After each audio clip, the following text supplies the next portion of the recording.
Hello, bachcho. Let's move to the question. Question here is identify the condition in which the logistic and exponential growth of population have zero growth rate.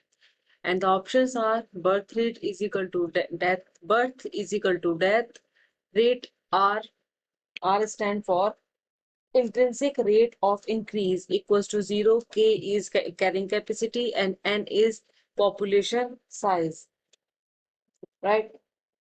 सो हमें बताना है, वो condition find out करनी है, exponential और logistic growth की वो condition find out करनी है जिसमें ग्रोथ रेट जीरो हो। ओके, सबसे पहले देखते हैं what is exponential growth and what is logistic growth. Exponential growth क्या होती है? Exponential growth is the growth when per capita rate of increase means R take the same positive value regardless of the population size, then we get the exponential value.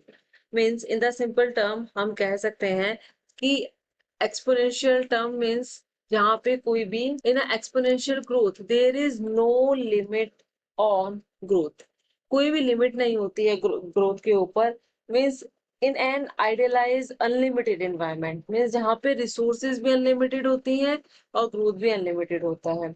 Under an ideal unlimited environment, the per capita rate of increase is maximum, right? और इस exponential growth rate में क्या होता है? Number increase in a geometric progression. Geometric progression means like 2 into 1 or 2 into 2 or 2 into 3.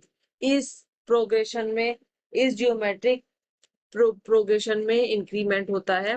एक बार फिर से, exponential growth वो ग्रोथ होती है जहां पे हम मान लेते हैं कि रिसोर्सेज अनलिमिटेड हैं और कंटिन्यू ग्रो होता रहता है, कोई भी स्टॉपेज नहीं होता है। लाइक दैट देखिए यहाँ पे बढ़ता चला जा रहा है।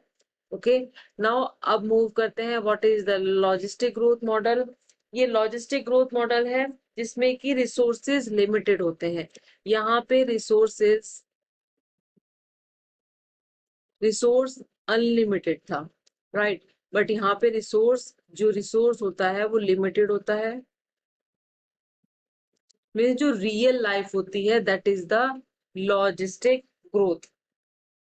This is the real situation. As the population density increase, each individual has access to fewer resources.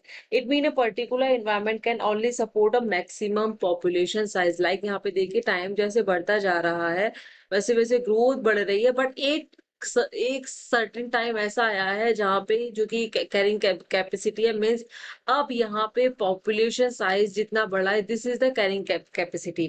Carrying capacity का मतलब क्या होता है? The number of the individual of a particular species that a particular environment can support indefinitely, this is defined as the carrying capacity. मतलब कि अब यहाँ पे ये लिमिट है, this is the limit, right? कि अब इससे ज्यादा ग्रोथ नहीं कर सकते और ना ही रिसोर्सेज अब अबंडेंट बचा है। This is the carrying capacity. अब बात आती है ग्रोथ रेट की। Growth of the population have zero growth rate. किस कंडीशन पे जीरो ग्रोथ रेट होगा? Option A is birth equals to death. दोनों के लिए देखना है, दोनों ग्राफ के लिए बात करनी है। दोनों ग्राफ में अगर बर्थ इक्वल होगी डेथ के तो क्या ग्रोथ रेट जीरो होगा?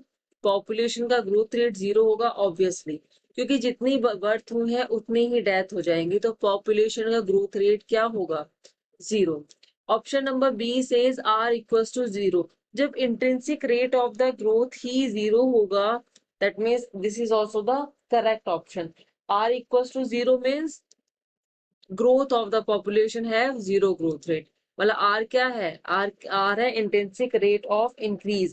मतलब जब इंक्रीज होने का जो रेट है वो जीरो है, दैट मीन्स पॉपुलेशन की ग्रोथ भी क्या है? जीरो है। Option number C says K equals to N। K means carrying capacity. Carrying capacity जब बराबर हो जाएगी number of the population size के तो क्या होगा? ग्रोथ रेट जीरो हो जाएगा। अब यहाँ पे आके देखिए ग्रोथ रेट जीरो हो गया, यहाँ पे आके स्लो हो गया है। Later grow slow to zero, right? यहाँ पे आके अभी स्टॉप हो गया है, स्लो टू जीरो हो गया, मतलब अब यहाँ पे कैरिंग कैपेसिटी और पॉपुलेशन साइज इक्वल हो गया है, right? So we can say that option number D is the correct option in which all of the above is given, means option number A, option number B, option number C, तीनों ही option सही है. That means option number D is the correct option. Hope you understand it well. Best of luck. Thank you.